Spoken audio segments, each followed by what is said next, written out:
wassalatu wassalamu ala asyrofil mursalin sayyidina Muhammadin wa ala alihi washabihi ajmain amma ba'du. Rahmat Abi Hidayah selaku pengasuh Pondok Pesantren Sumara Ibrahim Hidayah, teman juga dewan guru, pengurus dan teman-temanku sekalian yang saya banggakan. Perkenalkan, nama saya Denafika Domi dari kelas 12 MA Al-Quran Ibrahim Hidayah. Pada malam hari ini saya akan menjelaskan peta imajinasi saya, yaitu mata pelajaran biologi, yaitu tentang perkecambahan. Nah, jadi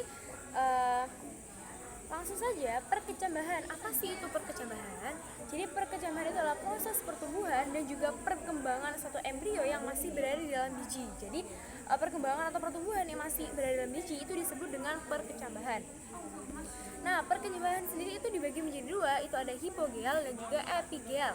Yang mana hipogel itu adalah perkecambahan yang kotiledonnya itu berada di bawah tanah. Jadi hipogel itu perkecambahannya, jadi ketika dia itu berkembang, jadi kotiledonnya itu ketika berkembang dia tuh tetap nyangkut dalam tanah. Jadi yang berkembang kayak mulai dari tangkainya, kemudian berkembang di daun, kemudian ada bunga, kemudian buah. Nah, kalau misalnya epigel, dia itu kotiledonnya ketika tumbuh itu ikut naik ke atas tanah. Jadi ketika dia itu tumbuh, jadi kotiledonnya itu keluar ke dalam, keluar ke atas tanah. Nah, jadi kotiledonnya itu keluar dari atas tanah seperti itu. Nah, dari perkecambahan sendiri, biji itu tuh dibagi menjadi dua, ada dikotil dan juga monokotil. Nah, kalau misalnya dikotil, dia itu berkeping dua, contohnya seperti kedelai.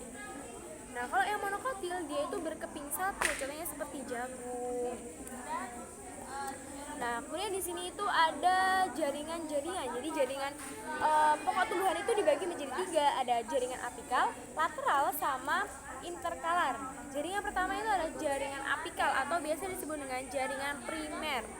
Nah, sedangkan jaringan yang kedua itu ada jaringan lateral atau yang bisa disebut dengan jaringan sekunder.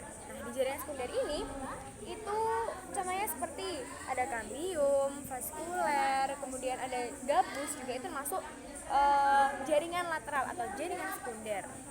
Nah, yang ketiga itu ada jaringan interkalar atau jadi di jaringan antaranya jaringan apikal dengan jaringan lateral. Jadi interkalar itu cuma seperti antara daun dengan batang, itu berarti interkalarnya itu ranting-rantingnya.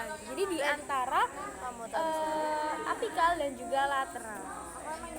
Oke, jadi hikmahnya kita bisa mengetahui apa sih perkecambahan itu, pembagian dari perkecambahan apa aja, kemudian pembagian biji itu ada monokotil dan dikotil, dan juga ada tentang jaringan. Sekian dari saya, aku lebih mohon maaf. Assalamualaikum warahmatullahi wabarakatuh.